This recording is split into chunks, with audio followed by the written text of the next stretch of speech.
ಆಮೇಲೆ ಎಂಟ್ರಿ ಮಾಡ್ಬೋದು ಅಂತ ಹೇಳಿ ಬಿಟ್ಬಿಡ್ತೀವಿ. That including loan documents, promissory ನೋಟ್ನಲ್ಲಿ so and so, son of so and so ಅಷ್ಟು ಹಾಕಿ ಅದು ಆಮೇಲೆ ಬರಿಬೋದು ಅಂತ ಹೇಳಿ. ಆಮೇಲೆ ಬರಿಬೋದು ಅಂತ ಹೇಳಿದರೆ ಏನಾಗ್ತದೆ, ಒಂದು ಕ್ಲರಿಕಲ್ ಸ್ಟಾಫ್ನ ಹತ್ರ ಡಾಕ್ಯುಮೆಂಟ್ ಇದ್ದರೆ ಆಮೇಲೆ ಮ್ಯಾನೇಜರ್ ಕರೀತಾರೆ, ಮ್ಯಾನೇಜರ್ ಏನೋ ಒಂದು ಮುಖ್ಯ ಕೆಲಸ ಕೊಟ್ಟರು, ಅದು ಮಾಡಿದ್ದು ಆಮೇಲೆ ಅಷ್ಟೊತ್ತಿಗೆ ಆಗುವಾಗ ಕ್ಯಾಶ್ ಕ್ಲೋಸ್ ಮಾಡಬೇಕು ಅಂತ ಎಲ್ಲ ಸಮಸ್ಯೆಗಳಿಂದಾಗಿ ದಿನ ಮುಗಿಯುವ ಟೈಮ್ನಲ್ಲಿ ಡೇ ಎಂಡ್ ಆಗುವಾಗ ಆ ಡಾಕ್ಯುಮೆಂಟ್ ಹಾಗೆಯೇ ಬ್ಲ್ಯಾಂಕ್ ಉಳಿದ್ಬಿಡ್ತದೆ. ಡಾಕ್ಯುಮೆಂಟ್ ಹಾಗೆಯೇ ಬ್ಲ್ಯಾಂಕ್ ಉಳಿತದೆ, ಅದು ಸೀದಾ ಫೈಲ್ಗೆ ಹೋಗಿಬಿಡ್ತದೆ, ಮತ್ತು ಇನ್ನೊಮ್ಮೆ ಮಾಡ್ಬೋದು ಅಂಥೇಳಿ, ಕಟ್ತಾನಲ್ಲ ಅಂಥೇಳಿ. ಬಟ್ ಒಂದು ಬಾರೋವರ್ ಡಿಫಾಲ್ಟ್ ಆದ ಸಂದರ್ಭದಲ್ಲಿ ಏನಾಗ್ತದೆ, ಈ ಡಾಕ್ಯುಮೆಂಟ್ಸನ್ನೆಲ್ಲ ನೀವು ಮೇಲೆ ತಗೊಂಡು ಬರ್ತೀರಾ, ಈ ಡಾಕ್ಯುಮೆಂಟ್ಸನ್ನು ರಿಜಿಸ್ಟ್ರಾರ್ನ ಕೋರ್ಟ್ನಲ್ಲಿ ಹಾಜರು ಮಾಡಬೇಕಾಗ್ತದೆ. ಆವಾಗ ಆ ಪರ್ಟಿಕ್ಯುಲರ್ ಸ್ಟಾಫ್ ರಿಟೈರ್ ಆಗಿರ್ಬೋದು, ರಿಸೈನ್ ಮಾಡಿ ಬೇರೆ ಕಡೆಗೆ ಹೋಗಿರ್ಬೋದು, ಅಥವಾ ಇಲ್ಲದೇ ಇರ್ಬೋದು ಯಾವುದೇ ಕಾರಣಕ್ಕೋಸ್ಕರ. ಆಗ ಆ ಡಾಕ್ಯುಮೆಂಟನ್ನು ಕಂಪ್ಲೀಟ್ ಮಾಡಲಿಕ್ಕೆ ಕಷ್ಟ ಆಗ್ತದೆ. ಯಾಕಂತ ಹೇಳಿದರೆ ಬಾರೋವರ್ ಒಂದು ಕೋರ್ಟ್ನಲ್ಲಿ ಡಿಸ್ಪ್ಯೂಟ್ ಬಂದ ತಕ್ಷಣ ತಗೊಳ್ಳುವ ಫಸ್ಟ್ ಡಿಫೆನ್ಸ್ ಏನಂತ ಹೇಳಿದರೆ, ಅದು ಖಾಲಿ ಪೇಪರಲ್ಲೆಲ್ಲ ಸಿಗ್ನೇಚರ್ ತಗೊಂಡು ಬಿಟ್ಟಿದ್ದಾರೆ, ನನ್ನ ಹತ್ರ ಖಾಲಿ ಚೆಕ್ಗಳಿಗೆ ಸೈನ್ ಹಾಕ್ಕೊಂಡು ಬಿಟ್ಟಿದ್ದಾರೆ, ಏನೆಲ್ಲ ಪೇಪರ್ ನಾನು ಸೈನ್ ಹಾಕಿದ್ದೀನಿ, ನನಗೆ ಅದು ಸಾಲ ರಿಲೀಸ್ ಆಗಲಿಲ್ಲ, ಸಾಲ ಸ್ಯಾಂಕ್ಷನ್ ಮಾತ್ರ ಆಗಿದೆ, ನಾನು ತಗೊಳ್ಳಿಲ್ಲ, ಈ ರೀತಿ ಡಿಫೆನ್ಸ್ ತಗೊಳ್ತಾರೆ. ಯಾಕೆಂತ ಹೇಳಿದರೆ ನೀವು ಒಂದು ಆರ್ಬಿಟ್ರೇಷನ್ ಅಂದರೆ ಪಂಚಾಯತ್ ದಾವೆಗೆ ಹೋಗುವಾಗ ಅಲ್ಲಿಯವರೆಗೆಲ್ಲ ಸಂಬಂಧಗಳು, ರಿಲೇಷನ್ಶಿಪ್ಸು, ಮಾತನಾಡೋದು, ಗುಡ್ಡಿ ಅವನನ್ನು ಕರೆಯೋದು, ಅವನು ಸಹ ಕಟ್ತೇನೆ ಸರ್ ನಾಡ್ದು ಅಂತ ಹೇಳೋದು, ಈ ಭರವಸೆಗಳಲ್ಲಿ ನಡೆಯುತ್ತದೆ ನಮ್ಮ ದಿನ. ಮತ್ತು ಡಿಸ್ಪ್ಯೂಟಿಗೆ ಹೋದ ತಕ್ಷಣ ಯಾವುದು ಮೋಸ್ಟ್ ಲೀಥಲ್ ಡಿಫೆನ್ಸ್ ಇದೆ ಅದನ್ನು ಅವನು ತಗೊಳ್ತಾನೆ. ನಮ್ಮ ಏನೆಲ್ಲ ವೀಕ್ನೆಸ್ಸಸ್ ಇದೆ ಅದರ ಮೇಲೆ ಅವನು ನಮ್ಮನ್ನು ಅಟ್ಯಾಕ್ ಮಾಡ್ತಾರೆ. ಡಿಫಾಲ್ಟರ್ ಬಚಾವಾಗಲಿಕ್ಕೆ ಒಟ್ಟಾರೆ ನಿಮ್ಮ ಜವಾಬ್ದಾರಿ ಏನಿದೆ, ಪಬ್ಲಿಕ್ ದುಡ್ಡನ್ನು ನೀವು ಸಾಲ ಕೊಟ್ಟಿದ್ದೀರಾ, ರಿಕವರಿ ಮಾಡೋದು ನಿಮ್ಮ ಕರ್ತವ್ಯ ಇದೆ. ಸೊ ಆ ಸಂದರ್ಭದಲ್ಲಿ ನೀವು ಡಾಕ್ಯುಮೆಂಟೇಷನನ್ನು ಸರಿಯಾಗಿ ಕಂಪ್ಲೀಟ್ ಮಾಡದೇ ಇದ್ದರೆ ಅದು ನಮಗೆ ಬಹಳ ಆ್ಯಡ್ವರ್ಸ್, ಒಂದು ಅನಾನುಕೂಲ ಪರಿಸ್ಥಿತಿಗೆ ತಂದುಬಿಡ್ತದೆ ನಮ್ಮನ್ನು. ಪ್ರತಿ ಡಾಕ್ಯುಮೆಂಟನ್ನು ಯಾರು ಸ್ಟಾರ್ಟ್ ಮಾಡಿದ್ದಾನೆ ಅವನೇ ಕನ್ಕ್ಲೂಡ್ ಮಾಡೋದು ಒಳ್ಳೆಯದಲ್ಲ, ಅವನೇ ಕನ್ಕ್ಲೂಡ್ ಮಾಡಬೇಕು, ಅದೇ ಹ್ಯಾಂಡ್ ರೈಟಿಂಗ್ನಲ್ಲಿ.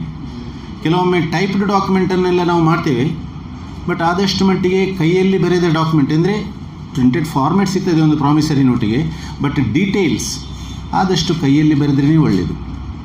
ನೀವು ಕೇಳ್ಬೋದು ಅವರೇ ಬರೀಬೇಕಾ ಅಂಥೇಳಿ, ಬಾರೋವರ್ ಪಾರ್ಟಿ, ಅದು ಹಾಗೇನಿಲ್ಲ, ಸಾಲ ಕೊಡುವವನು ಡಾಕ್ಯುಮೆಂಟನ್ನು ಎಂಟ್ರಿ ಮಾಡ್ಬೋದು, ಆದ್ದರಿಂದಾಗಿ ಮಾಡ್ಬೋದು ಅಂತೇಳಿ ಕಾನೂನೇ ಹೇಳ್ತದೆ.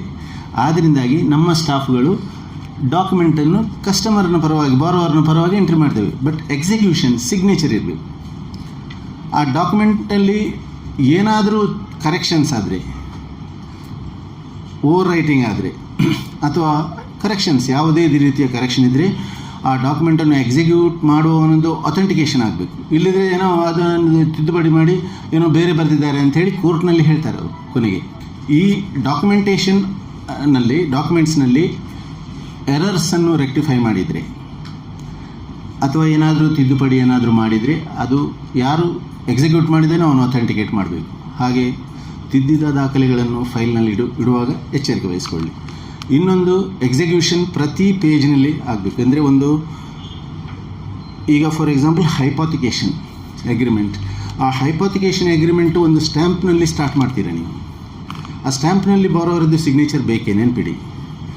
ಬಟ್ ಸಬ್ಸಿಕ್ವೆಂಟ್ ರನ್ನಿಂಗ್ ಪೇಜಸ್ಗೆ, ಪ್ರತಿ ಒಂದು ರನ್ನಿಂಗ್ ಪೇಜಸ್ಸಿಗೂ ಹೈಪೋಥಿಕೇಷನ್ ಅಗ್ರಿಮೆಂಟ್ ಅಥವಾ ಅಂಥ ಲೋನ್ಗೆ ಸಂಬಂಧಪಟ್ಟಂಥ ಡಾಕ್ಯುಮೆಂಟ್ನಲ್ಲಿ ಸಿಗ್ನೇಚರ್ ಬೇಕು.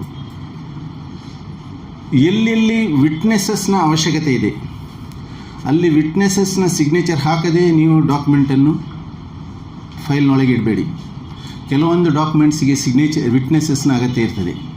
ಫಾರ್ ಎಕ್ಸಾಂಪಲ್, ನೀವೊಂದು ಹೌಸಿಂಗ್ ಲೋನ್ ಕೊಡ್ತೀರಾ, ಹೌಸಿಂಗ್ ಲೋನ್ನ ಅಗ್ರಿಮೆಂಟ್ ಮೂಲ ನೀವು ತಗೊಳ್ತೀರಾ, ಅವನಿಗೆ ಒಂದು 10-15 ಲಕ್ಷಕ್ಕೇನೋ ಪ್ರಾಪರ್ಟಿ ತಗೊಳ್ತಾನೆ, ಒಂದು ಅಗ್ರಿಮೆಂಟ್ ಎಂಟರ್ ಆಗಿದ್ದೇನೆ ಅಂತ ಹೇಳ್ತಾನೆ, ಆ ಅಗ್ರಿಮೆಂಟನ್ನು ನಿಮ್ಮ ಹತ್ರ ಕೊಟ್ಟಿರ್ತಾನೆ, ಆ ಅಗ್ರಿಮೆಂಟಿಗೆ ವಿಟ್ನೆಸಸ್ ಬೇಕು, ಇಲ್ಲಿದ್ರೆ ಅದು ಅಗ್ರಿಮೆಂಟ್ ಇನ್ಕಂಪ್ಲೀಟ್ ಆಗಿರ್ತದೆ. ಸೊ ಅದನ್ನಿಡುವಾಗ ಮತ್ತೆ ವಿಟ್ನೆಸಸ್ ತಗೊಳ್ಬೋದು ಅಂತೇಳಿ ನಾವು ಎಣಿಸಿ ಒಳಗಿಟ್ಟರೆ ಅದು ಆಗೋದಿಲ್ಲ ಅದು. ಆದ್ದರಿಂದ ಆ ಡಾಕ್ಯುಮೆಂಟನ್ನು ಅಲ್ಲಿ ಕಂಪ್ಲೀಟ್ ಮಾಡಿಬಿಡಿ. ನೋಡಿ, ನಾವು ಈವನ್ ಸೇಲ್ ಡೀಡ್ಸ್ಗೆಲ್ಲ ನಾವು ವಿಟ್ನೆಸಸ್, ಈವನ್ ರಿಜಿಸ್ಟ್ರಾರ್ ಆಫೀಸ್ನಲ್ಲಿ ಮಾಡುವಾಗಲೂ ನಾವು ವಿಟ್ನೆಸಸ್ ತಗೊಳ್ತೇವೆ, ಅದು ಕಂಪಲ್ಸರಿ. ಮತ್ತು ಈ ಎಕ್ಸಿಕ್ಯೂಷನ್ನಲ್ಲಿ ಪ್ರೊಪ್ರೈಟರ್ಶಿಪ್ ಕನ್ಸರ್ನ್ ಇದ್ದರೆ, ಪ್ರೊಪ್ರೈಟರ್ನ ಸೀಲ್ ಬೇಕು. ನಾವು ಫಾರ್ ಎಕ್ಸಾಂಪಲ್ AB ಟ್ರೇಡರ್ಸ್ ಅಂತೇಳಿ ಒಂದು ಸಂಸ್ಥೆಗೆ ಲೋನ್ ಕೊಡ್ತೀವಿ, proprietor by 1X. So document execution ಮಾಡುವಾಗ ನೀವು ಲೋನು ಆ ಸಂಸ್ಥೆಗೆ ಕೊಟ್ಟಿದ್ದಿದ್ರೆ ಪರ್ಸನಲ್ ಲಯಬಿಲಿಟಿ ಉಂಟು, ಬಟ್ ಆದರೆ ಸಂಸ್ಥೆಯ ಸೀಲ್ ನಡಿಯಲ್ಲಿ ಅವನು ಮಾಡಬೇಕು, ಇಲ್ಲದಿದ್ದರೆ ಬೇರೆ ಮತ್ತೆ ಟೆಕ್ನಿಕಲ್ ತೊಂದರೆಗಳು ಬರ್ತದೆ.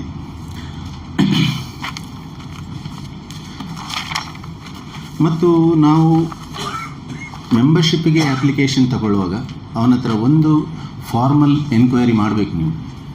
ಯಾಕೆಂದರೆ ಇಂಥದ್ದೇ ಸಂಸ್ಥೆಯಲ್ಲಿ ಎಲ್ಲಾದರೂ ಮೆಂಬರ್ಶಿಪ್ ಉಂಟಾ ಅಂಥೇಳಿ ನಾವೇನು ಮಾಡ್ತೇವೆ, ಇಲ್ಲ ಅಂಥೇಳಿ ಬರೆದು ಬಿಡ್ತೇವೆ. ಇಲ್ಲ ಅಂಥೇಳಿ ಬರೆಯಿರಿ ಅಂತ ಕೆಲವೊಮ್ಮೆ ನಾವೇ ಸಜೆಸ್ಟ್ ಮಾಡ್ತೇವೆ.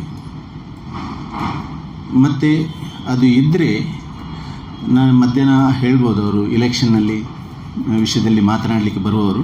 ಅಂಥ ಸಂದರ್ಭದಲ್ಲಿ ಇವುಗಳು ಅನಗತ್ಯವಾಗಿ ನಾವು ವಿವಾದಕ್ಕೊಳಗಾಗುವಂಥ ಒಂದು ಪರಿಸ್ಥಿತಿಗಳು ಬರ್ತದೆ.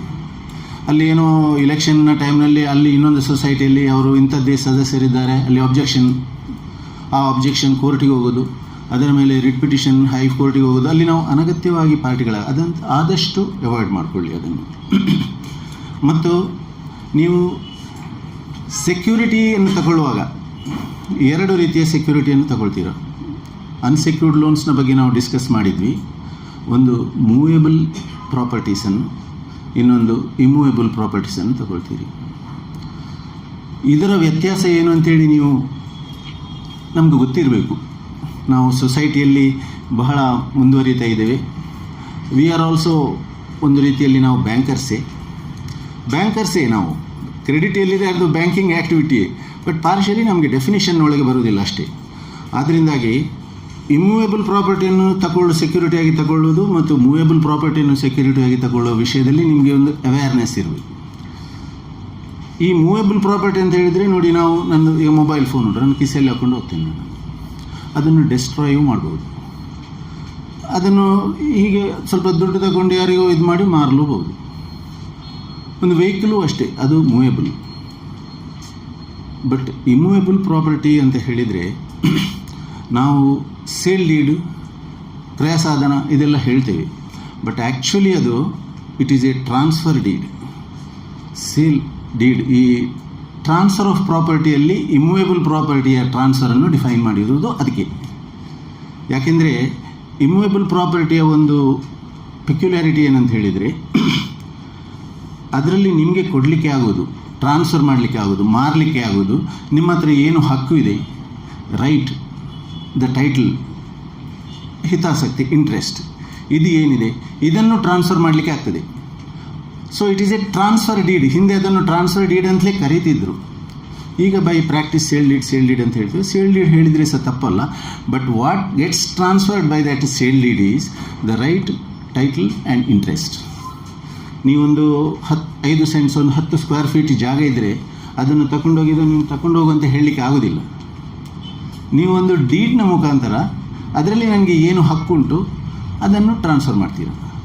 ಅದಕ್ಕೋಸ್ಕರ ಅದರಲ್ಲಿ right, title and interest is transferred ಅಂತೇಳಿ ಪ್ರತಿ ಸೇಲ್ ಡೀಡ್ನಲ್ಲೂ ಆ ರೀತಿ ಬರ್ತದೆ. ನೀವೊಂದು ಮೂವೇಬಲ್ ಪ್ರಾಪರ್ಟಿಯನ್ನು ಡಿಸ್ಟ್ರಾಯ್ ಮಾಡ್ಬೋದು, ಏನೂ ಮಾಡ್ಬೋದು, ಅಥವಾ ಇನ್ನೊಬ್ಬರಿಗೆ ಕೊಡ್ಬೋದು ಬೈ ಹ್ಯಾಂಡ್, ಅದನ್ನು ಯಾವ ರೀತಿ ಬಿಚ್ಚಬೋದು, ಕಟ್ಬೋದು ಅಂತ ಹೇಳಿ ಇಮ್ಮೂವೇಬಲ್ ಪ್ರಾಪರ್ಟಿಯನ್ನು ಹಂಗೆ ಮಾಡಲಿಕ್ಕೆ ಆಗೋದಿಲ್ಲ. ಆಬ್ಸಲ್ಯೂಟ್ ಓನರ್ ಅಂತೇಳಿ ನಾವು ಹೇಳ್ತೇವೆ. ಆ್ಯಕ್ಚುಲಿ ನಾವು ಆಬ್ಸಲ್ಯೂಟ್ ಓನರ್ಸ್ ಆಗೋದಿಲ್ಲ ಪ್ರಾಪರ್ಟಿದು. Ownership to the extent right, title and interest is concern, ನಾವು ಆಬ್ಸಲ್ಯೂಟ್ ಓನರ್ಸ್ ಆಗ್ತೀವಿ. ಬಟ್ ಅದೇ ಪ್ರಾಪರ್ಟಿನ ಒಂದು 500 ಅಡಿಯ ಒಂದು ಗುಂಡಿ ತೋಡಬೇಕಂತ ಹೇಳಿದರೆ ನಮಗೆ ಹಾಗೆ ಹಕ್ಕಿಲ್ಲ. ನಮಗೆ ಕೆಲವೊಂದು ಕಡೆ ಒಂದು ಹೈ ರೈಸ್ ಬಿಲ್ಡಿಂಗ್ ಮಾಡಬೇಕು, ಒಂದು ಏರ್ಪೋರ್ಟ್ ಅಥಾರಿಟಿಯ ಸುತ್ತಮುತ್ತ ನಮಗೆ ಆಗೋದಿಲ್ಲ, ನಮಗೆ ಸಾಧ್ಯ, ನಾವು ನೋ ಅಬ್ಜೆಕ್ಷನ್ ಅವರಿಂದ ತಗೊಳ್ಬೇಕಾಗ್ತದೆ. ಸೊ ಇಮ್ಮೂವೇಬಲ್ ಪ್ರಾಪರ್ಟಿಯನ್ನು ಯಾವ ರೀತಿಯಲ್ಲಿಯೂ ನಮಗೆ ಡಿಟರ್ಮಿನ್ ಮಾಡಲಿಕ್ಕೆ ಆಗೋದಿಲ್ಲ, ಯಾವ ರೀತಿಯಲ್ಲಿಯೂ ಅದನ್ನು ಬಳಕೆ ಮಾಡಲಿಕ್ಕೆ ಆಗೋದಿಲ್ಲ. ಕಾನೂನಿನ ಚೌಕಟ್ಟಿನಲ್ಲಿ ಯಾವುದನ್ನು ಟ್ರಾನ್ಸ್ಫರ್ ಮಾಡ್ಬೋದು, ಯಾವುದನ್ನು ವರ್ಗಾವಣೆ ಮಾಡ್ಬೋದು, ಅದನ್ನು ಮಾತ್ರ ಮಾರಲಿಕ್ಕೆ ಸಾಧ್ಯ ಇರುವುದು. ಸೊ ನೀವು ಇಮ್ಮೂವೇಬಲ್ ಪ್ರಾಪರ್ಟಿಯಲ್ಲಿ ಅದರ ಎಗೇನ್ಸ್ಟ್ ಅದನ್ನು ಸೆಕ್ಯೂರಿಟಿಯಾಗಿ ಲೋನ್ ಕೊಡುವಾಗ ನೀವು ಯಾರು ಅದನ್ನು ಮಾರ್ಗೇಜ್ಗೆ ಆಫರ್ ಮಾಡ್ತಾನೆ ಅವನ ಡಾಕ್ಯುಮೆಂಟ್ ನೋಡಿ ಏನು ರೈಟ್ ಇದೆ, ಅವನಿಗೆ ಮೂಲಗೇಣಿ ರೈಟ್ ಇದೆಯಾ, ಸಂಪೂರ್ಣ ಹಕ್ಕಿದೆ, ರೈಟ್ ಟೈಟ್ಲ್ ಆ್ಯಂಡ್ ಇಂಟ್ರೆಸ್ಟ್, ಬೇರೆಯವರಿಗೆ ಏನಾದರೂ ಎನ್ಕಂಬರೆನ್ಸ್ ಇದೆಯಾ, ಇವುಗಳನ್ನೆಲ್ಲ ಸರಿಯಾಗಿ ನೋಡಬೇಕಾಗ್ತದೆ. ಅದಕ್ಕೋಸ್ಕರ ನೀವು ಕೆಲವೊಂದು ಡಾಕ್ಯುಮೆಂಟ್ಸ್ ನಿಮ್ಗೆ ಗೊತ್ತಿರ್ಬೋದು, ಅದು ವಿಷಯಗಳೆಲ್ಲ ಏನಂತ ಹೇಳಿದರೆ, ಒಂದು ಇಮೂವೇಬಲ್ ಪ್ರಾಪರ್ಟಿಯನ್ನು ಸೆಕ್ಯೂರಿಟಿಯಾಗಿ ಆಫರ್ ಮಾಡಿದರೆ ನೀವು ಅದನ್ನು ಲೀಗಲ್ ಸ್ಕ್ರೂಟಿನಿಗೆ ಕಳಿಸ್ತೀರ. ಲೀಗಲ್ ಒಪಿನಿಯನ್ ಬರ್ತದೆ, ಆ ಪ್ರಾಪರ್ಟಿಯ ಬಗ್ಗೆ ದಾಖಲೆಗಳನ್ನೆಲ್ಲ ನೋಡಿರ್ತಾರೆ, ಅವರು ಒಂದು ಒಪಿನಿಯನ್ ಕೊಡ್ತಾರೆ. ನೆನಪಿಟ್ಕೊಳ್ಳಿ, ನಾನು ಕೊಡ್ತೇನೆ ಒಪಿನಿಯನ್. ಕೊಟ್ಟ ಒಪಿನಿಯನನ್ನು ಆದಷ್ಟು ಮಟ್ಟಿಗೆ ನೀವೊಂದು ಕಣ್ಣು ಹಾಯಿಸಿ ನೋಡುವಂಥ ಒಂದು ಅವಶ್ಯಕತೆ ಇದೆ. ಯಾಕೆಂದರೆ ಅಡ್ವೊಕೇಟ್ ಒಂದು ಒಪಿನಿಯನ್ ಕೊಟ್ಟರೆ ಅದನ್ನು ನೀವು ಡಿಸ್ಕಾರ್ಡ್ ಮಾಡೋದಂತ ಹೇಳಿ ಆಗೋದಿಲ್ಲ. ನೀವು ನಿಮ್ಮಲ್ಲಿ ಇರುವಂಥ ಸೆಕ್ಯೂರಿಟಿ, ಒಂದು ಪ್ರಾಪರ್ಟಿಯ ಸೆಕ್ಯೂರಿಟಿ ಇದ್ದರೆ ಅದು ಯಾವ ರೀತಿ ಇದೆ, ಅದು ಸರಿ ಇದೆಯಾ, ನಾಳೆ ಅದನ್ನು ಎನ್ಫೋರ್ಸ್ ಮಾಡ್ಬೋದಾ ಅಂತ ಹೇಳುವ ಪರಿಜ್ಞಾನ ನಿಮಗೂ ಇರಬೇಕು. ನೀವೊಂದು ಸ್ವಂತ ಮನೆ ತಗೊಳ್ಳುವಾಗ ಯಾವ ರೀತಿ ಯೋಚನೆ ಮಾಡ್ತೇವೆ ನಾವು, ಒಂದು ಸ್ವಂತ ಮನೆ ತಗೊಳ್ಳುವಾಗ ಅಥವಾ ಸ್ವಂತ ಸೈಟ್ ತಗೊಳ್ಳುವಾಗ, ಅದೇ ರೀತಿ ನಮ್ಮ ಸಂಸ್ಥೆಗೆ ನಮಗೆ ಸಿಕ್ಕಿದಂಥ ಅಧಿಕಾರವನ್ನು ಉಪಯೋಗಿಸಿಕೊಂಡು ಒಂದು ಪ್ರಾಪರ್ಟಿಯನ್ನು ನಾವು ಸೆಕ್ಯೂರಿಟಿಯಾಗಿ ತಗೊಳ್ಳುವಾಗ ನಾವು ಸ್ವಂತಕ್ಕೆ ತಗೊಳ್ಳುವ ರೀತಿ ಎಷ್ಟು ಮುತುವರ್ಜಿ ವಹಿಸಬೇಕು ಅಷ್ಟು ಮುತುವರ್ಜಿ ವಹಿಸಬೇಕು. ಒಂದು ಲೀಗಲ್ ಒಪಿನಿಯನ್ ಒಂದು ಅಡ್ವೊಕೇಟ್ ಕೊಟ್ಟರೆ ಸಹ ಅವರು ನಾವು ವಿಶ್ವಾಸದಲ್ಲಿ, ಯಾಕೆಂದರೆ ನಮ್ಮ ಹತ್ರ ಪರಿಣತಿ ಇರುವುದಿಲ್ಲ, ಅದಕ್ಕೆ ಸ್ಪೆಷಲ್ ಸ್ಪೆಷಲ್ ನಾಲೆಜ್ ನಮಗೆ ಇರುವುದಿಲ್ಲ ಡಾಕ್ಯುಮೆಂಟನ್ನು ಸ್ಕ್ರೂಟಿನಿ ಮಾಡುವ ವಿಷಯದಲ್ಲಿ. ಆದ್ದರಿಂದ ನಾವು ಅದನ್ನು ನಮ್ಮ ಎಂಪ್ಯಾನಲ್ಡ್ ಅಡ್ವೊಕೇಟಿಗೆ ಕಳಿಸ್ತೇವೆ. ಅವರು ಕಳಿಸಿದಂಥ ರಿಪೋರ್ಟನ್ನು 2 ಕಾರಣಗಳಿಗೋಸ್ಕರ ನೋಡಬೇಕು. ಏನಾದರೂ ಕಂಪ್ಲೈನ್ಸ್ ಬರೆದಿರ್ತಾರೆ, ಅಪ್ ಟು ಡೇಟ್ EC ತಗೊಂಡು ಇದನ್ನು ನೋಡಬೇಕು, ಅದನ್ನು ನೋಡಬೇಕು, ಅಥವಾ ಯಾವುದೋ ಒಂದು ಡಾಕ್ಯುಮೆಂಟ್ ಅವರ ಕಣ್ಣಿನಿಂದ ತಪ್ಪಿ ಹೋಯಿತು ನೋಡಲಿಕ್ಕೆ ಬೇಕು ಅಂತ ಹೇಳುವುದು, ಅಥವಾ ಒರಿಜಿನಲ್ ಯಾವುದೋ ಒಂದು ಡಾಕ್ಯುಮೆಂಟ್ ನಮ್ಮ ಕೈಯಲ್ಲಿಲ್ಲ, ಅವರು ಜೆರಾಕ್ಸನ್ನು ನೋಡಿ ಕಳಿಸಿದ್ದಾರೆ ಒಪಿನಿಯನ್, ಆದರೆ ಯಾವುದೆಲ್ಲ ಒರಿಜಿನಲ್ಸ್ ನಮ್ಮ ಹತ್ರ ಬೇಕು ಅಂತ ಹೇಳುವ ಬಗ್ಗೆ ನೀವು ಈ ರೀತಿ ಈಗ ನಾವು ಯಾವ ರೀತಿ ಡಿಸ್ಕಸ್ ಮಾಡ್ತಾ ಇದ್ದೇವೆ ಅದೇ ರೀತಿ ವಕೀಲರ ಹತ್ರ ಯಾವತ್ತಾದರೂ ಒಮ್ಮೆ ಒಂದು ಸಣ್ಣ ಕ್ವೆರಿ, ಒಂದು ಪ್ರಶ್ನೆ, ಅದಕ್ಕೆ ಒಮ್ಮೆ ಅವರು ಉತ್ತರ ಕೊಟ್ಟರೆ ನಿಮಗೆ ಅದು ನಿಮ್ಮ ತಲೆಯಲ್ಲಿ ಅದು ಕೂತ್ಕೊಳ್ತದೆ. ಅದೇ ರೀತಿ ಬಂದಂಥ ಡಾಕ್ಯುಮೆಂಟ್ಸನ್ನು ನೀವು ಒಮ್ಮೆ ಕಣ್ಣು ಹಾಯಿಸಿ ನೋಡಿ. ಹೇಗೆ ಬಂತು ಆ್ಯಸ್ ಈಸ್ ವ್ಯಾರ್ ಈಸ್ ಅಂತೇಳಿ ಸೀದಾ ನೀವು ಒಳಗೆ ನಿಮ್ಮ ಲಾಕರ್ಗೆ ಕಳಿಸಬೇಡಿ. ಡಾಕ್ಯುಮೆಂಟನ್ನು ಒಮ್ಮೆ ಕಣ್ಣು ಹಾಯಿಸಿ ನೋಡಿ ಇಮೂವೇಬಲ್ ಪ್ರಾಪರ್ಟಿಯ ಬಗ್ಗೆ. ಮತ್ತು ಇಮೂವೇಬಲ್ ಪ್ರಾಪರ್ಟಿಯನ್ನು ನೀವು ಮಾರ್ಗೇಜ್ ತಗೊಂಡ ತಕ್ಷಣ ಬರೀ ಡಾಕ್ಯುಮೆಂಟ್ ತೆಗೆದು ಒಳಗಿಡುವುದಲ್ಲ, ಅದಕ್ಕೆ ಬೇಕಾದ ಒಂದು memorandum of deposit of title deeds ಅದು ಬಹಳ ಅವಶ್ಯಕತೆ ಇದೆ. ಮತ್ತು memorandum of deposit of title deeds ಅದು ನಿಮಗೆಲ್ಲರಿಗೂ ಗೊತ್ತು, ನೀವು ಪ್ರತಿಯೊಂದು ಲೋನ್ನಲ್ಲಿ ಪ್ರತಿ ಬ್ರ್ಯಾಂಚಿನಲ್ಲಿ ನೀವು ಮಾಡ್ತಾ ಇರ್ಬೋದು. ಬಟ್ ಎಲ್ಲೆಲ್ಲಿ ನಿಮ್ಮ ರೂಲ್ಸ್ ಪ್ರಕಾರ ಅದನ್ನು memorandum of deposit of title deeds registration ಮಾಡುವ ಅವಶ್ಯಕತೆ ಇದೆ, ಅದನ್ನು ರಿಜಿಸ್ಟ್ರೇಷನ್ ಮಾಡಬೇಕು. ಮತ್ತು MDTD ಮಾತ್ರ ಕೆಲವೊಂದು ಕಾರಣಗಳಿಗೋಸ್ಕರ ನಿಮಗೆ MDTD ಕೆಲವೊಂದು ನಿಮ್ಮ ಲೋನ್ ರೂಲ್ಸ್ನಲ್ಲೇ ಇರ್ತದೆ, MDTD ಇಲ್ಲ, ಸಿಂಪಲ್ ಮಾರ್ಗೇಜ್ ಮಾಡಬೇಕು ಅಂತೇಳಿ. Simple mortgage attracts higher stamp duty, ಆದರೂ ನಿಮ್ಮ ನಿಯಮಾವಳಿ ಪ್ರಕಾರ ಸಿಂಪಲ್ ಮಾರ್ಗೇಜ್ಗೆ ಎಗೇನ್ಸ್ಟೇ ನೀವು ಲೋನ್ ಕೊಡೋದು ಅಂತ ಹೇಳಿದರೆ ನೀವು MDTD ಅಲ್ಲ, ಸಿಂಪಲ್ ಮಾರ್ಗೇಜೇ ಮಾಡಬೇಕು. ಯಾಕೆಂತ ಹೇಳಿದರೆ ನಮ್ಮ ಗ್ರಂಥ ಅಂತೇಳಿ ನಾವು ಫಸ್ಟಿಗೆ ಡಿಸ್ಕಸ್ ಮಾಡಿದ್ವಿ, ಅದನ್ನು ಮೀರಿ ಅದರಿಂದ ಹೊರಗೆ we cannot make a departure from the stipulations of bylaw ಮತ್ತು ನಿಮ್ಮ ಲೋನ್ ರೂಲ್ಸ್. ಏನು ಸಿಂಪಲ್ ಮಾರ್ಗೇಜ್ ಅಲ್ಲ, ಕೋಆಪರೇಟಿವ್ ಬ್ಯಾಂಕ್ಸ್ ಇದ್ದರೆ ನಿಮ್ಮಲ್ಲಿ, ಅಂದರೆ ನಿಮ್ಮ ಸೌಹಾರ್ದದಲ್ಲಿ ಕೋಆಪರೇಟಿವ್ ಬ್ಯಾಂಕ್ಸ್ಗಳು ಇದ್ದರೆ ಅವರಿಗೆ MDTD ಮಾಡಲಿಕ್ಕೆ ಆಗ್ತದೆ. ಸೊ ಸೊಸೈಟಿಗಳಿಗೆ ನಿಮಗೆ ಸಿಂಪಲ್ ಮಾರ್ಗೇಜೇ ಇನ್ಸಿಸ್ಟ್ ಮಾಡ್ತಾಯಿದ್ರೆ ಅದಕ್ಕೆ ಸ್ವಲ್ಪ ಹೈಯರ್ ಸ್ಟ್ಯಾಂಪ್ ಡ್ಯೂಟಿ ಇದೆ. ಇದು ನಾವು ಎಲ್ಲರನ್ನು ಇದು ಮಾಡಿ ಮಾತನಾಡೋದು, ನಿಮ್ಮ ಲೋನ್ ನಿಯಮಾವಳಿಗಳು ಹೇಗಿದೆ ಆ ರೀತಿ ನೀವು ಮಾಡಬೇಕು. ಹಾಗೆ ಮತ್ತು ನಿಮಗೆ ಕೊಡುವಂಥ ಚೆಕ್ಗಳು, ಪೋಸ್ಟ್ ಡೇಟೆಡ್ ಚೆಕ್ಸ್ಗಳನ್ನು ತಗೊಳ್ಬೋದಾ? ಅಲ್ಲ, post dated cheques for repayment of ಒಂದು ಟರ್ಮ್ ಲೋನ್. ಡಿಸ್ಪ್ಯೂಟ್ ಬರ್ತದೆ, ಆದರೆ ತಗೊಂಡ್ರೆ ಸರಿಯಾ ತಪ್ಪು ಅಂತ ಹೇಳಿ ತಗೊಳ್ಬೋದು. ಪೋಸ್ಟ್ ಡೇಟೆಡ್ ಚೆಕ್ಸನ್ನು ತಗೊಳ್ಬೋದು ಫಾರ್ ರಿಪೇಮೆಂಟ್ ಆಫ್ ನಿಮ್ಮ ಈ ಇಕ್ವೇಟೆಡ್ ಮಂತ್ಲಿ ಇನ್ಸ್ಟಾಲ್ಮೆಂಟ್ಸ್ ಅಥವಾ ಯಾವುದೇ ರೀತಿಯ ಇನ್ಸ್ಟಾಲ್ಮೆಂಟ್ಸ್. ಯಾಕೆಂತ ಹೇಳಿದರೆ post dated cheques or bills of exchange. ಅದು ತಗೊಂಡ್ರೆ ಕಾನೂನಾತ್ಮಕವಾಗಿ ತಪ್ಪಾಗೋದಿಲ್ಲ. ಫಿಲ್ ಮಾಡುವುದು ನೋಡಿ, ಪೋಸ್ಟ್ ಡೇಟೆಡ್ ಚೆಕ್ಸನ್ನು ಟು ದ ಎಕ್ಸ್ಟೆಂಟ್ ಪಾಸಿಬಲ್ ಡೆಟ್ಟರೇ ಫಿಲ್ ಮಾಡಬೇಕು. ಪೋಸ್ಟ್ ಡೇಟೆಡ್ ಚೆಕ್ಸ್ನಲ್ಲಿ ಅಮೌಂಟ್ ಡಿಟರ್ಮಿನ್ ಆಗ್ತದೆ. ಇಕ್ವೇಟೆಡ್ ಮಂತ್ಲಿ ಇನ್ಸ್ಟಾಲ್ಮೆಂಟಿಗೋ ಅಥವಾ ಯಾವುದೋ ಒಂದು ಪೀರಿಯಾಡಿಕ್ ಇನ್ಸ್ಟಾಲ್ಮೆಂಟಿಗೋ ನೀವು ಅದನ್ನು ತಗೊಳ್ತಾ ಇರ್ತೀರ, ಅದನ್ನು ಅವರು ಫಿಲ್ ಮಾಡಬೇಕು. ಬಟ್ ನಾವು ಫಿಲ್ ಮಾಡಿದರೆ ತಪ್ಪಾಗೋದಿಲ್ಲ. Creditor can fill a negotiable instrument, ತಪ್ಪಾಗೋದಿಲ್ಲ. ಬಟ್ ಆಮೇಲೆ ಮಾಡಿದ್ದಾಗಿರಬಾರ್ದು. ಸೊ ಒಂದು ಪೋಸ್ಟ್ ಡೇಟೆಡ್ ಚೆಕ್ಸ್, ಇನ್ನೊಂದು ಡಾಕ್ಯುಮೆಂಟ್ಸ್ ಬ್ಲ್ಯಾಂಕ್ ಬಿಡಬೇಡಿ. ಡಾಕ್ಯುಮೆಂಟ್ಸ್ ಕಂಪ್ಲೀಟ್ ಮಾಡಿ ಒಳಗೆ ನಿಮ್ಮ ಸೇಫ್ಗೆ ಕಳಿಸಿ. ಮತ್ತು ಎರೋನಿಯಸ್ ಡಾಕ್ಯುಮೆಂಟ್ಸನ್ನು ಮಾಡಬೇಡಿ. ತಿದ್ದುಪಡಿ ಇದ್ದರೆ ಡಾಕ್ಯುಮೆಂಟ್ಸ್ನಲ್ಲಿ ಅಥೆಂಟಿಕೇಷನ್ ಬೇಕು. ಮತ್ತು ಸಾಲದ ನಿಯಮಾವಳಿಗೆ ಅನುಸಾರವಾಗಿ ನೀವು ಸಾಲದ ಪ್ರಪೋಸಲನ್ನು ಕನ್ಸಿಡರ್ ಮಾಡಿ. ಮತ್ತು ಬೋರ್ಡಿಗೆ ಪೇಪರ್ಸ್ ಬರುವಾಗ ಇದು ನಾನು ಆವಾಗಲೇ ಹೇಳಿದ್ದೀನಿ, ಇನ್ ಎ ಕೋಆಪರೇಟಿವ್ ಇದಂಥದ್ದು environment board is the supreme authority. But ಕೆಲವೊಂದು ಸಾರಿ ಈ ಬೋರ್ಡಿದ್ದು ಕೆಲಸಗಳು ಒಂದು ಸುಸಾಂಗವಾಗಿ ನಡೆಯಬೇಕಿದ್ರೆ ಚೀಫ್ ಎಕ್ಸಿಕ್ಯೂಟಿವ್ ಆಫೀಸರ್ ಅವರು ಈ ಕಾನೂನಾತ್ಮಕವಾಗಿ ಇದನ್ನು ಪ್ರತಿನಿಧೀಕರಣ ಮಾಡ್ತಾರೆ. ಅಂದರೆ ಈ ಕಾನೂನು ಏನು ಹೇಳ್ತದೆ ಮತ್ತು ಬೈಲಾಗಳು ಏನು ಹೇಳ್ತದೆ ಇದರ ಬಗ್ಗೆ ಒಂದು ಬೋರ್ಡಿಗೆ ಮಾಹಿತಿ ಕೊಡುವುದು, ಮಾರ್ಗದರ್ಶನ ಕೊಡುವುದು ಅವರ ಕರ್ತವ್ಯ. ಅದರಿಂದಾಗಿ ಲೋನ್ ಪ್ರಪೋಸಲ್ ಆಗಲಿ, ರಿಕ್ರೂಟ್ಮೆಂಟ್ ಆಗಲಿ, ಅಥವಾ ಯಾವುದೇ ಒಂದು ಎಜೆಂಡದ ಮೇಲೆ ಒಂದು ಪೇಪರ್ ಬೋರ್ಡಿಗೆ ಬರುವಾಗ ಒಂದು ಪ್ರಾಕ್ಟೀಸ್ ನೀವು ಡೆವಲಪ್ ಮಾಡಬೇಕು. ಏನಂತ ಹೇಳಿದರೆ, ನಾವು ಮುಖ್ಯತಃ ಹೇಳೋದು ಲೋನ್ ಪ್ರಪೋಸಲ್, ಇಲ್ಲಿ ಲೋನ್ ಡಾಕ್ಯುಮೆಂಟೇಷನ್ ವಿಷಯ. ಅಂದರೆ ಸ್ಯಾಂಕ್ಷನಲ್ಲಿ ಬೋರ್ಡ್ನಲ್ಲಿ ಆಗ್ತದೆ ಒಂದು ಟಿಪ್ಪಣಿ, ಏನು ಇದರ ಒಂದು ಎಜೆಂಡದ ಮೇಲೆ ಲೋನ್ನ ನಿಯಮಾವಳಿಗಳಲ್ಲಿ ಈ ಸಾಲ ಕೊಡ್ಬೋದು ನಿಯಮಾವಳಿ ಪ್ರಕಾರ, ಮತ್ತು ಇಲ್ಲ ಇದಕ್ಕೆ ಕೆಲವೊಮ್ಮೆ ಸಬ್ ಕಮಿಟಿಗೆ ಕೆಲವೊಂದು ಅಥಾರಿಟಿ ಇರ್ತದೆ, ಫುಲ್ ಬೋರ್ಡಿಗೆ ಒಂದು ಅಥಾರಿಟಿ ಇರ್ತದೆ.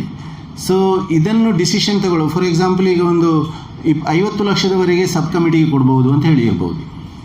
ಅದಕ್ಕಿಂತ ಮೇಲೆ ಇದ್ದರೆ ಬೋರ್ಡಿಗೆ ಕೊಡಬೇಕು ಅಂತ ಹೇಳಿ ನಿಮ್ಮ ನಿಯಮಾವಳಿ ಇದ್ದರೆ, ಪೇಪರ್ ಸಬ್ ಕಮಿಟಿಗೆ ಬಂದರೆ ಚೀಫ್ ಎಕ್ಸಿಕ್ಯೂಟಿವ್ ಆಫೀಸರ್ನ ಕರ್ತವ್ಯ ಆ ಸಬ್ ಕಮಿಟಿಗೆ ಅಪ್ರೈಸ್ ಮಾಡೋದು ಅಥವಾ ಬೋರ್ಡ್ ಆಫ್ ಡೈರೆಕ್ಟರ್ಸ್ಗೆ ಅಪ್ರೈಸ್ ಮಾಡೋದು. ಇದರ ನಿರ್ಧಾರ ನಾವು ಬೋರ್ಡ್ ಆಫ್ ಡೈರೆಕ್ಟರ್ಸ್ನಲ್ಲಿ ತಗೊಳ್ಬೇಕು ಅಂತ ಹೇಳುವ ವಿಷಯ.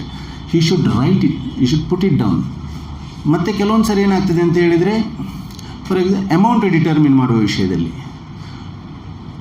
ಸೆಕ್ರೆಟರಿದು ಅಥವಾ ಚೀಫ್ ಎಕ್ಸಿಕ್ಯೂಟಿವ್ ಆಫೀಸರ್ ಇದಕ್ಕೆ 50,000 ಲೋನ್ ಕೊಡ್ಬೋದು ಅಂತ ಹೇಳೋ ಒಂದು ನಿರ್ಧಾರ ಇದ್ದರೆ, ಅಂದರೆ ಅವರ ಅಭಿಪ್ರಾಯ ಇದ್ದರೆ, ಬೋರ್ಡಿಗೆ ಅದು 55 ಕೊಡ್ಬೋದು ಅಂತ ಹೇಳಿ ಕಂಡ್ರೆ ಬೋರ್ಡ್ ಕ್ಯಾನ್ ಡಿಸೈಡ್, ಏನು ತೊಂದರೆ ಇಲ್ಲ. ಯಾಕೆಂತ ಹೇಳಿದರೆ ಅದರ ಬಗ್ಗೆ ಡಿಸಿಷನ್ ತಗೊಳ್ಬೇಕಾದ್ದು ಬೋರ್ಡು. ಬಟ್ ಇವೆಲ್ಲ ದಾಖಲೆಗಳಲ್ಲಿ ಇರಬೇಕಷ್ಟೇ. ಯಾಕೆಂತ ಹೇಳಿದರೆ ನಾಳೆ ಇದರಲ್ಲಿ ಏನಾದರೂ ಅವರು ಅಷ್ಟು ಹೇಳಿದ್ದಾರೆ, ಇವರಿಷ್ಟು ಹೇಳಿದ್ದಾರೆ ಅಂತ ಹೇಳಿದರೆ, board is the supreme body. ಅವರಿಗೆ ಪ್ರತಿಯೊಂದು ವಿಷಯದಲ್ಲಿ ಸಹ ಡಿಸಿಷನ್ ತಗೊಳ್ಳುವ ಅಥಾರಿಟಿ ಇದೆ. Board resolutions will prevail upon any other office note. ಅವರ ಅಧೀನಾಧಿಕಾರಿಗಳು ಯಾವ ಆಫೀಸ್ ನೋಟ್ ಹಾಕಿದ್ರು ಬೋರ್ಡ್ ಆಫ್ ಡೈರೆಕ್ಟರ್ಸ್ ಇದ್ದು ರೆಸೊಲ್ಯೂಷನ್ ವಿಲ್ ಬಿ ಫೈನಲ್.